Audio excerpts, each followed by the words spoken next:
अब जुन देश एकल राष्ट्रिय राज्य होइन त्यसलाई एकल राष्ट्रिय राज्यको रूपमा चलाइराख्नु त भएन नि। त्यसैले अब के गर्ने, बहुराष्ट्रिय राज्यको स्थापना गर्ने। नेपाल भनेको बहुलताले भरिएको देश हो, नेपाल भनेको सबै नेपालीको हो, विविधताले भरिएको देश हो। यो बहुराष्ट्रिय राज्य आकाशबाट आएको होइन क्या, यो कसैको मन ग्रन्थे कहानी पनि होइन। यो त बहुराष्ट्रिय राज्य यो देशको चरित्रै त्यही हो। देशको बनौट, यो राज्यको निर्माण बहुराष्ट्रिय राज्यमा आधारित नै हो वास्तवमा। त त्यसलाई एकलमा परिणत गरिदिएपछि अब त्यसबाट पुगिरहेको छैन। यो कुनै एउटाको राज्य त होइन, एउटाको देश त होइन। विभिन्न राष्ट्रियताहरू मिलेर बसेको देश हो यो, विभिन्न इथनिसिटीहरू बसेको देश हो यो, विभिन्न नेसनालिटीहरू मिलेर बसेको देश हो यो। त एकल कसरी हुन्छ त? एकलको आधारमा शासन चलाइयो भने त फेल त भइहाल्छ नि। एकल आधारमा, एकल चिन्तन सोचको आधारमा, कुनै नस्लीय चिन्तन सोचको आधारमा, एकल नस्लीय चिन्तन सोचको आधारमा देशको शासन चलाउन खोजियो भने त्यो चाहिँ सफलता पाउँदैन। यो देशको समस्या भनेको त्यही समस्या हो। यो देशको अब कुनै समस्या छैन। यो देश हो बहुराष्ट्रिय राज्य, चलाउन खोजियो एकल राष्ट्रिय राज्य। अनि पुरा मिल्छ कसरी? सम्पूर्ण नेपाली जनता अनुभूति हुन्छ कसरी? यो देश हाम्रो, यो राष्ट्र हाम्रो, यो शासन हाम्रो, यो संविधान हाम्रो, कसरी अनुभूति हुन्छ त? यो देशमा कस्तो छ भने नेपालमा यो 7औं संविधान हो। देशको शासन त संविधानले चल्ने हो। एकल राष्ट्रिय राज्य या बहुराष्ट्रिय राज्य को परिभाषा, चरित्र, चिंतन संविधानले नै दिने हो वास्तवमा।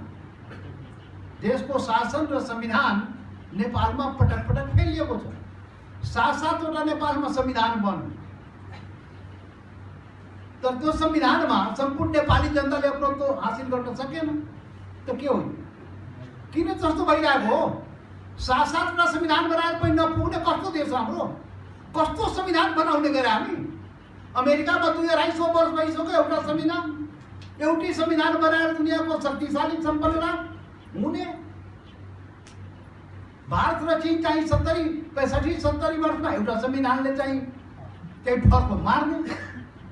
अनि हामी चाहिँ 7-7वटा संविधान बनाए, गोली ठोकी संविधान बनाएको छ। त के गर्ने? तो जनताको लागि बनाउने संविधान, जनतामाथि नै गोली बर्साएर बनाउने संविधान, कस्तो संविधान होला बुझ्नुहोस् न। त समस्या त्यहाँ हो। राणा शासन थियो, निरङ्कुश 104 वर्ष काम लागेन। एकल भनौँ नि, एकल राष्ट्रिय राज्यको नमुना। त्यसपछि राजा महाराजा त्यो पनि एकल राष्ट्रिय राज्यको नमुना न हो। अहिले पनि एकल राष्ट्रिय राज्यकै नमुना हो। त हुँदाहुँदै गणतन्त्र पनि आयो देशमा, खोइ त। पृथ्वीनारायण शाहदेखि हुँदाहुँदै गणतन्त्र देशमा आयो, 7वटा संविधान बने। तर जनताको लागि जनता चाहिँ सन्तुष्ट छैन। जनताले पाएन, जनताले खोजेको अधिकार पाएन, जनताले खोजेको पहिचान पाएन, जनताले खोजेको शासन पाएन। जनताले आफ्नो अनुहार के अरे खोजिरहेको छ देशको शासनमा, संविधानमा, पाइरहेको छैन। किन नपाएको त होला? कारण के त? एउटै कारण हो। यो देशको समस्या भनेको एउटै समस्या हो, कारण भनेको पनि एउटै हो। त्यो भनेको भने चिन्तन र सोच जुन हो नि, शासक सम्भ्रान्तहरूको चिन्तन र सोच, नस्लीय चिन्तन सोच, एकल राष्ट्रिय राज्यको चिन्तन सोच, एकल जातीय चिन्तन सोच भनौँ। र त्यसबाट यो देशको संविधान बनाउने काम गरेको पटक पटक। त जति बनाए पनि फेल हुन्छ। 7वटा के 17वटा संविधान बनाए पनि उही हो, डाको 3 मा। राजा महाराजदेखि गणतन्त्र समाए शासन। तर गणतन्त्रभन्दा राम्रो व्यवस्था दुनियाँमा के हुन्छ भन्नुहोस् न? यो दुनियाँको सर्वोत्कृष्ट व्यवस्था भनेको गणतन्त्र हो। तर यो गणतान्त्रिक व्यवस्थामा पनि सबै नेपालीले अपनत्व हासिल गर्न सकिरहेको छैन शासनमा। के कारण? किनभने शासनको चरित्र एकल हो, एकल चिन्तन सोच, एकल नस्लीय चिन्तन सोचको आधारमा जबसम्म यो देशमा शासन र संविधान बनाइन्छ चलाइन्छ तबसम्म नेपाली जनताको आकांक्षा अनुसार देश अगाडि बढेको हुँदैन, मानिँदैन। त्यसैले अब के गर्ने? अब त्यही गर्ने, एकलबाट बहुलतामा लैजाने हो, एकलबाट बहुराष्ट्रिय राज्यको रूपमा नेपाललाई निर्माण गर्ने हो। अर्थ त मागेर त पाउँदैन, भिख पनि पाउँदैन, चुपचाप बसेर भिख पनि पाउँदैन है, लड्नुपर्छ, त्यसै पाउँदैन। त्यसको लागि राष्ट्रिय मुक्ति क्रान्ति गर्नुपर्छ। बहुराष्ट्रिय राज्य मागेर यहाँका शासकहरूले दिनेवाला छैन। 270 वर्ष भयो खोइदिएको त। नेपाल निर्माण भएको 270 वर्ष भएन, 7वटा संविधान बनाएर खोइदिएको त। राजा महाराजा हुँदै गणतन्त्र आयो, खोइदिएको त। त्यसैले यो चाहिँ बहुराष्ट्रिय राज्य भनेको नेपाल निर्माण हुँदाखेरि नै 18औं सदीमा जब पृथ्वीनारायण शाहले नेपालका एकीकरण गरे, एकीकरण गर्ने प्रक्रियाहरूमा विवाद छ, त्यसमा आफ्नो धारणाहरू छुट्टा छुट्टै छ हाम्रो। तर त्यति बेला आफ्नो शब्द प्रयोग त भएकै थियो नि त। नेपाल 4 वर्ण 36 जातको साझा फुलबारी भनेको थियो। के हो त्यसको अर्थ? नेपाल एकल होइन, त्यो हामीले बुझ्नु पर्यो नि त। नेपाल बनाउँदाखेरि यो नेपाल एकल होइन है भनेर बनाउनेले भन्यो, अनि त्यसका सन्तानहरूले के गरे त? त्यसपछिका शासकहरूले के गरे त? त्यो एकल बनाउने काम गर्यो के? त्यसपछिका शासकहरू 270 वर्षदेखि अहिलेसम्म बहुलतालाई स्वीकार गरेन। एकल आधारमा 104 वर्ष एकल आधारमा शासन चल्यो। राणा शासन के थियो? एकल नस्लीय शासन न थियो। त्यसपछि को पनि शासनहरू विभिन्न नाउँमा। त्यसैले समस्या भनेको त्यहाँ हो। यो कुरालाई यहाँका शासक सम्भ्रान्तहरूले स्वीकार नगरेसम्म, त्यो अनुसारको शासन र संविधानको निर्माण नभएसम्म यो देशमा क्रान्ति, यो देशमा जनताले आफ्नो अधिकार र पहिचानको लागि आन्दोलन गरिरहन्। यही क्रममा मधेसले गर्यो नि त विद्रोह। राष्ट्रिय मुक्ति क्रान्तिकै त एउटा पार्ट न हो। मधेसले हिम्मत गर्यो, 3 चोटि विद्रोह गर्यो त आफ्नो पहिचानको लागि। एकल राष्ट्रिय राज्य हुँदैन है, एकल राष्ट्रिय राज्य हुँदैन, मधेस पनि छ भने त मधेसीले भने होइन। हाम्रो अधिकार पहिचान खोइ त मधेसीले भन्यो। म भनेर मात्रै भनेन, शहादत दियो के? सैकड़ों मधेसी आफ्नो जानको कुर्बानी दियो अनि बल्ल दुनियाँमा पहिचान पायो। मधेस एउटा राष्ट्रियता हो, पहिचान हो। त यसको लागि हामी संघर्ष नगरिकन हुँदैन। राष्ट्रिय मुक्ति क्रान्ति नगरिकन हुँदैन।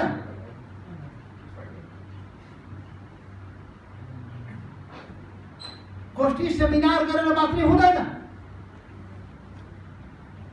तो मधेसले गर्ने विद्रोह जस्तै हिमाल पहाडमा पनि आदिवासी जनजाति राष्ट्रिय मुक्ति चाहनेहरूले विद्रोह गर्नुपर्छ, राष्ट्रिय मुक्ति आन्दोलन चलाउनुपर्छ, अनि मात्र राष्ट्रिय मुक्ति के अरे राष्ट्रिय बहुराष्ट्रिय राज्यको स्थापना हुन्छ। त्यसैले यसको लागि संघर्ष क्रान्ति बाहेक अरू कुनै उपाय छैन।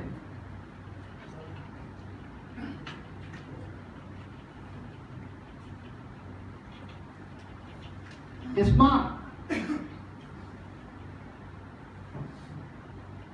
भइरहेको छ। यो सम्मान नेपालले विगत केही वर्षदेखि यसमा काम भइरहेको छ। यो दस्तावेजहरू तयार गर्ने, विचार निर्माण गर्ने, नेपालको सन्दर्भमा जसरी बहुराष्ट्रिय राज्य बोलिभियामा त्यहाँ क्रान्ति गरेर ल्याए नि त, नेपालमा कसरी ल्याउने हो, के गर्ने हो, त्यसको कम्प्रिहेन्सिभ एक्सन प्लानहरू निर्माण हुँदैछ। यसमा गृह कार्यहरू के अरे हामी गर्दैछौँ। यो समान नेपालको माध्यमबाट यसका तयारी, राष्ट्रिय मुक्ति आन्दोलनको तयारी त्यस सम्बन्धमा चाहिँ काम भइरहेको छ। र यसको लागि एउटा राजनीतिक शक्ति पनि चाहिन्छ। त्यो उद्देश्यका खातिर हामीले चाहिँ एउटा शक्ति निर्माण गर्ने प्रयास गर्यौँ विगतका दिनमा। पोहोर साल जब के भन्छ यो छुटाइरहेका राजपा, राष्ट्रिय जनता पार्टी नेपाल र समाजवादी पार्टीलाई हामी एकीकृत गर्नुपर्छ र एउटा वैकल्पिक शक्ति निर्माण गर्नुपर्छ राष्ट्रिय मुक्ति क्रान्तिको लागि भने त्यो उद्देश्यका साथ हामी अगाडि बढिरहेका थियौँ। त्यही बिचमा के अरे समाजवादी पार्टीमा विखण्डन आइरहेको थियो, पार्टी विभाजनतर्फ गइरहेको थियो, उपेन्द्र यादवको पार्टी। अनि त्यति बेला रातोरात तपाईँलाई थाहा होला, रातोरात हामी चाहिँ त्यो समाजवादी पार्टी विघटनबाट, विभाजनबाट जोगाएर चाहिँ एकताको घोषणा गर्यो। के को लागि? शक्ति निर्माणको लागि, एउटा वैकल्पिक शक्ति निर्माणको लागि, राष्ट्रिय मुक्ति आन्दोलनको लागि एउटा शक्ति चाहिन्छ। के अरे राष्ट्रिय एउटा सङ्गठन, एउटा ताकत चाहिन्छ। त्यसको लागि हामी दुईटै पार्टीको एकीकरणको कुरा गर्यौँ। अब दुर्भाग्य कस्तो भने एक साल नपुग्दा पुग्दै चाहिँ तपाईँको फेरि विभाजन त अहिले सुन्नुभयो। हाम्रो उहाँले भन्नुभयो, दानबहादुरले भन्नुभयो, अरू साथीले पनि भन्नुभयो, त्यो दुर्भाग्यपूर्ण अवस्था आयो। अब त किन आयो? त्यो त आउँछ, विचार मिल्दैन भने त आउँछ। हामी त विचार मिलोस्, विचार मिलाएर बहुराष्ट्रिय राज्यको स्थापनाको लागि काम गर्नुपर्छ, राष्ट्रिय मुक्ति आन्दोलन गर्नुपर्छ। त्यो उद्देश्यका खातिर हामी एकीकृत भएका थियौँ। अब त्यहाँ त बडा अप्ठ्यारो। हामी भन्छौँ माग मुद्दासँग होइन, हाम्रो लागि त उही हो, काङ्ग्रेस एमाले माओवादी त उही हो। हाम्रो लागि त के फरक हो र? यो काङ्ग्रेस एमाले माओवादी फरक हो त? केपी ओली, देउपा प्रचण्ड के फरक हो त? यही मधेसी जनजाति आदिवासी हाम्रो लागि दुई त हो नि। यही मिलेर यिनीहरू गोली चलाएर संविधान बनाउँछ, संविधान एकल बनाउँछ। अनि एकल संविधान, एकल शासन गर्ने त यिनीहरू न हो नि त। यो सबै मिल्या होइन? यहाँका शासक सम्राट बनेको यिनीहरू होइन? काङ्ग्रेस एमाले माओवादी यी नेताहरू होइन त? हाम्रो लागि त के, हाम्रो त सब बराबर त हो, नागनाथ सापनाथ। अनि हामी त आफ्नो माग मुद्दाको लागि अगाडि बढ्ने न हो, माग मुद्दाको लागि सङ्घर्ष गर्ने हो। माग मुद्दा भनेको अधिकार पहिचान, राष्ट्रिय मुक्ति क्रान्ति गर्ने हो। त्यसको लागि अगाडि बढ्ने न हो त? हाम्रो माग मुद्दा शासक सम्राट के अरे राज्यसँग लिने हो, सरकारसँग लिने हो। जो सरकारमा उहीसँग लिने हो, उसैलाई भन्ने हो, उसको विरुद्धमा सङ्घर्ष आन्दोलन गर्ने हो। हाम्रो लागि त केपी ओली, के चाहिँ देउपा, के प्रचण्ड। तर हाम्रा मित्रको लागि छुट्टा छुट्टी अनुहार देखियो, एउटा चाहिँ महान चाहिँ देखियो। यो त भएन नि। माग मुद्दालाई छोडेर त मतलबै भएन। त्यसले हामी माग मुद्दालाई समात्यौँ, उहाँहरू सत्तालाई समात्यौँ। आज ठ्याक्कै त्यो सत्ताको भर्यागा चढ्ने होला, चढेर पनि के हुने होला। 18 महिना त बसेकै थियो नि त केपी ओली, केपीको सरकार बसेकै थियो नि त। उपेन्द्रजी बस्या होइन? 18 महिना त बसेकै हो नि त। के भयो त? माग मुद्दाहरू के भयो त? त्यो विगतमा त्यत्रो ठुलो आन्दोलन गरेको थियो नि, मधेसमा हामी सँगै गरेको थियो नि, मोर्चा बनाएर। अनि त्यो 6 महिना आन्दोलनमा त थुप्रो मान्छे सारण भएको थियो, सैकड़ों माथि मुद्दा लागेको थियो। त मुद्दाका एजेन्डाहरू थियो। राष्ट्रिय मुक्ति क्रान्ति त भोलि होला, तर हिजो गरेको जुन दायित्व हो, कार्यभार हो, त्यसलाई त छोड्नु भएन नि। त्यसलाई पनि त पुरा गर्नुपर्ने दायित्व त थियो। हाम्रै आह्वानमा भएको आन्दोलनमा सैकौँ कार्यकर्तामाथि मुद्दा लगाइदियो, खेल चलान गरिदिएपछि अब त्यसलाई निकाल्ने दायित्व कसको त? त्यसलाई छोडिदिने। अनि 18 महिना बसेर त केपी ओलीको सरकारमा के गरिस् त?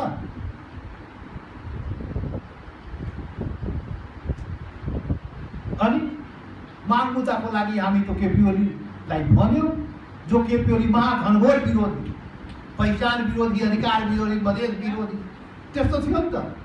अनि त्यो केपी ओलीले हामी बाध्य पार्यौँ, आफ्नै कुर्सीकै कारण सही, आफ्नो स्वार्थको कारण सही, तर बाध्य पार्यौँ हामी यो माग मुद्दा सम्बोधन गर।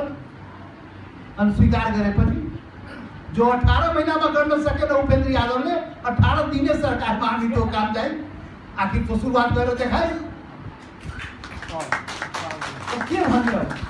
त्यसैले यो भएन, यो चाहिँ आफ्नो माग मुद्दालाई छोडेर हिँड्ने चाहिँ जस्तोसुकै पार्टी होस्, जस्तोसुकै व्यक्ति होस्, त्यो काम नलाग्ने रहेछ के।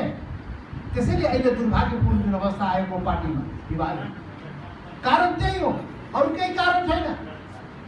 एउटा माग मुद्दालाई लिएर हिँड्ने हामी, आफ्नो अधिकार पहिचान कसरी पाउने, बहुराष्ट्रिय राज्य स्थापनाको लागि राष्ट्रिय मुक्ति क्रान्ति कसरी गर्ने, त्यो माग मुद्दालाई लिएर हामी हिँड्ने। अर्को चाहिँ ऊ के भन्छ, सत्ताको लागि एउटा पनि एजेन्डा उठ्यो त? आखिर सरकारमा गइरहेको छ त के एजेन्डा हो त खोइ त यो भएन, यसले चाहिँ हुँदैन के। त्यसैले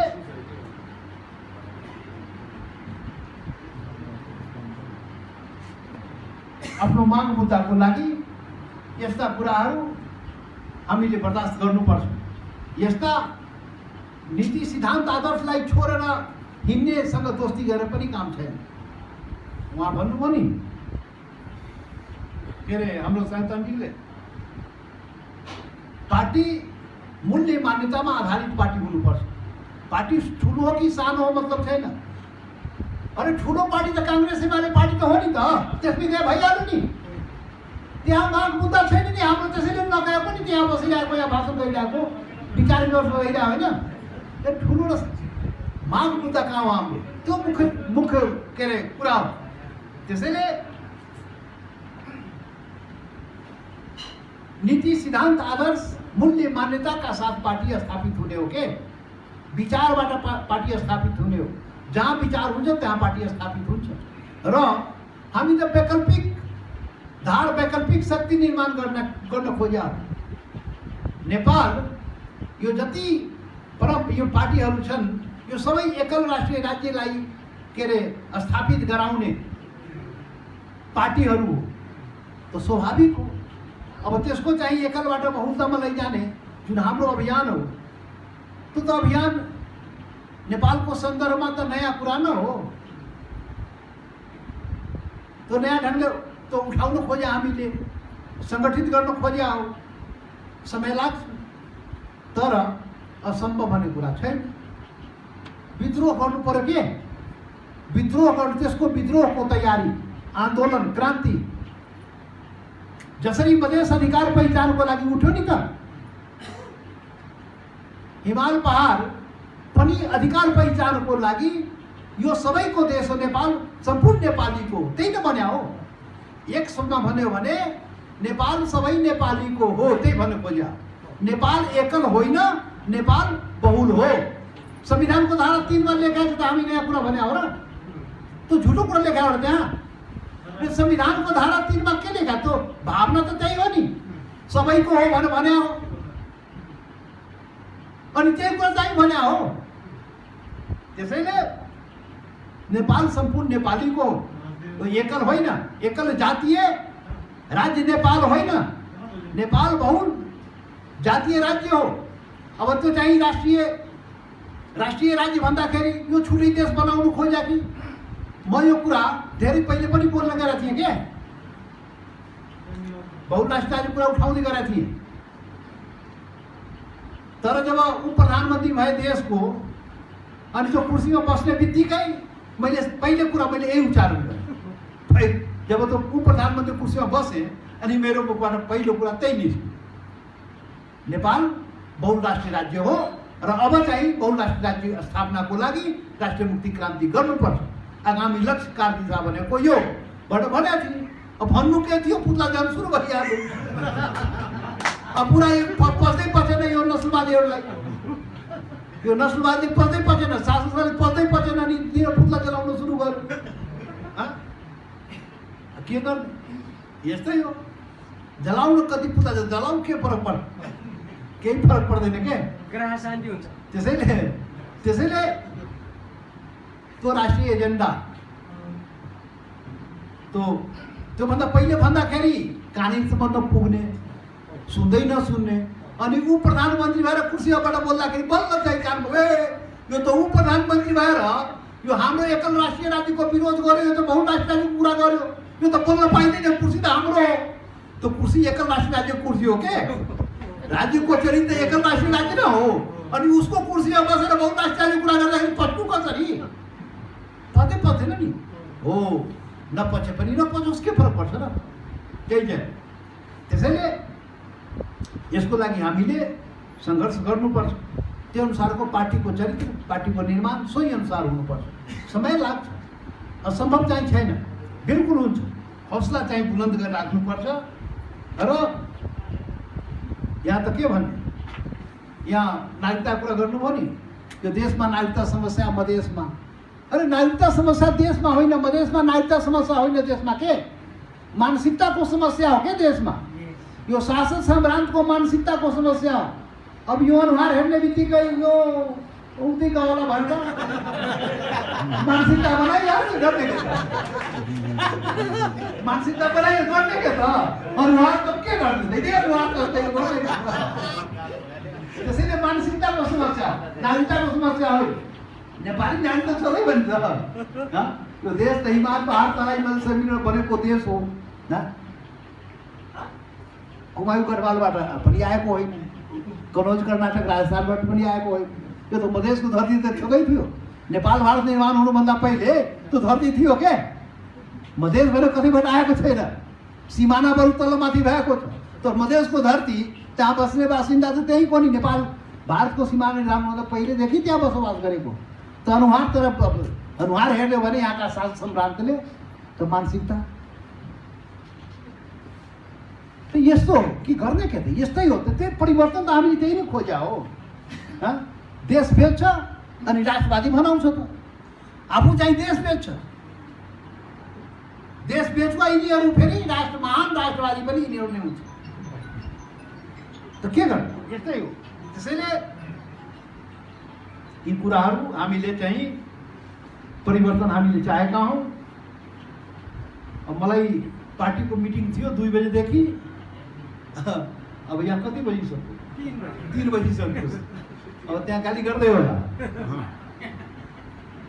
अब त्यसैले अब यो यात्रा चाहिँ लामो छ। बहुराष्ट्रिय राज्यको राष्ट्रिय मुक्ति क्रान्ति यात्रा लामो छ। राष्ट्रिय मुक्ति क्रान्ति अनि यो देशको परिवर्तन त्यही हो, गर्ने त्यही हो। अब यो देशमा अरू अब केही गर्ने होइन के, यो देशमा एउटा मात्रै परिवर्तन अब त्यो हो, त्यो बहुराष्ट्रिय राज्यको स्थापना। अरू केही परिवर्तन यहाँ सबै भइसक्यो, कर्मकाण्डी परिवर्तनहरू भइसक्यो के। त्यसैले देशको शासन संविधान बहुराष्ट्रिय राज्यको मूल्य मान्यता अनुसार बन्नु पर्यो, आउनु पर्यो, हुनु पर्यो। बहुराष्ट्रिय राज्य भनेको विखण्डन होइन क्या, बहुराष्ट्रिय राज्य भनेको नेपालको विखण्डन होइन। बहुराष्ट्रिय राज्य भनेको नेपाल सबै नेपालीको त्यो बनाउने हो के, नेपालको एकता, राष्ट्रिय एकतालाई बलियो पार्ने हो। यहाँ त यो नस्लवादी उल्टो उल्टो कुरा गर्छ। बहुराष्ट्रिय राज्य कुरा गरेको विखण्डन, यो त राजनीतिको देश तोड्वा, विखण्डनको कुरा गर्यो भनेर भन्छ के बेइमानहरू। हामी त देशको एकताको कुरा पो गरे त, देशलाई कसरी बलियो पार्ने हो। जब सम्पूर्ण नेपालीले यो हाम्रो राष्ट्र अनुभूति गर्यो भने त राष्ट्र बलियो हुन्छ। त्यसैले बहुराष्ट्रिय राज्य भनेको राष्ट्रिय एकता अखण्डतालाई बलियो पार्ने काम हो के। त हामी यो देश समृद्ध होस्, यो देश अब नारा लाउँछ सुखी नेपाली समृद्ध नेपाल। अब यी नारा केपी ओलीको नारा उखल्ती में अब त्यो अनुसार देश बन्ने होइन। कसरी बन्छ हो? सुखी नेपाली समृद्ध नेपाल तब बन्छ जब यो देश बहुराष्ट्रिय राज्य बन्छ। यो देश सबैको हुन्छ अनि पो। त्यसैले देशको समृद्धिको लागि पनि प्रगतिको लागि पनि यहाँ आर्थिक भन्नु पनि साथीले राष्ट्रिय मुक्ति क्रान्ति चाहिँ राष्ट्रिय मुक्ति आर्थिक क्रान्ति पनि हुनुपर्छ भनेर भने होइन? हुन्छ नि। राष्ट्रिय मुक्ति क्रान्ति भनेको के त? त्यसभित्र सबै आउँछ नि त। आर्थिक क्रान्ति पनि आउँछ, सामाजिक सांस्कृतिक सबै क्रान्ति आउँछ नि त। राष्ट्रिय मुक्ति क्रान्ति भनेको त्यो अमूर्त चिज होइन नि त। त्यसभित्र त यो सबै कुरा पर्छ नि त। आर्थिक कुरा पनि पर्छ, सामाजिक सांस्कृतिक कुरा पनि पर्छ, राजनीति पनि पर्छ। सबै परिवर्तन गर्ने होइन, सबै थोक परिवर्तन भए पो राष्ट्रिय मुक्ति क्रान्ति अनि सुखी नेपाली समृद्ध नेपाल अनि त्यसपछि त बन्ने हो। त्यसैले यो यात्रा सहज चाहिँ छैन। यो यात्रा देऊ बहुराष्ट्रिय राज्य यसरी हात थापेर दिँदैन के? दिँदैन। लड्नुपर्छ, त्यसको तयारी गर्नुपर्छ। त्यसको लागि कम्प्रिहेन्सिभ एक्सन प्लानहरू साथीहरूले बनाउनु भएको छ। यो अगाडि बढ्छ र हामी यो सम्भव छ। अलि बल गर्नुपर्छ क्या? अलि बल गर्ने हो। युवा शक्ति मधेस तयारै छ। मधेस तयार छ है, तयार छ क्या? गरिसकेकै हो। तर एक्लै गरेर हुँदैन। त्यत्रो तीन-तीनवटा मधेसले आन्दोलन गर्नु त पाएन नि त। त्यसैले एक्लै हुँदैन के? राष्ट्रिय नै गर्नुपर्छ। मधेस आन्दोलनले हुँदैन, छुट्टै जनजाति आन्दोलनले पनि हुँदैन, छुट्टै दलितले पनि हुँदैन, छुट्टै गरेर केही पनि हुने पाउनेवाला छैन। डिभाइड एन्ड रुल हुन्छ के? फुट डालेर शासन गर्न। हामी छुट्टा-छुट्टी गऱ्यो भने सबै विनाश, शक्तिको दुरुपयोग मात्रै हुने हो। त्यसैले छुट्टा-छुट्टी आन्दोलन हुँदैन, राष्ट्रिय गर्नुपर्छ। राष्ट्रिय मुक्ति आन्दोलन, हिमाल पहाड तराई मधेस सबै मिलेर राष्ट्रिय मुक्ति आन्दोलन गर्ने हो। त्यसको तयारी हामीले गर्नुपर्छ। यो देशको समृद्धिको लागि, यो देशको राष्ट्रिय एकता अखण्डतालाई बलियो पार्नलाई, नेपाल सम्पूर्ण नेपालीको नेपाल बनोस् त्यसको लागि बहुराष्ट्रिय राज्यको स्थापना आवश्यक हो। र यो मिशन प्रति हामी प्रतिबद्ध हौं। यो मिशन बहुराष्ट्रिय राज्यको स्थापना, यो जुन मिशन हो, यो मिशनको लागि हामी प्रतिबद्ध हौं। र यो प्रतिबद्ध यहाँ अगाडि पनि त्यो प्रतिबद्धता म व्यक्त गर्छु। अब पार्टी साथी त बन्दै गर्छ, पार्टी त बनिहाल्छ नि। पार्टी बन्छ, विचार भयो भने पार्टी त बन्छ नि हो। नबन्ने कुरा के छ? विचारले पार्टी बनाउँछ के? त्यो विचार यो देश र जनतालाई चाहिने आजको समयमा यही हो। बहुराष्ट्रिय राज्य नै परिवर्तनको एउटा एजेन्डा हो। अब कुनै पनि एजेन्डा यो देशमा परिवर्तनको एजेन्डा हुन सक्दैन। यो मात्र एजेन्डा हो बहुराष्ट्रिय राज्यको। नै हो। ल यहाँहरूलाई शुभकामना, बहुत बहुत शुभकामना।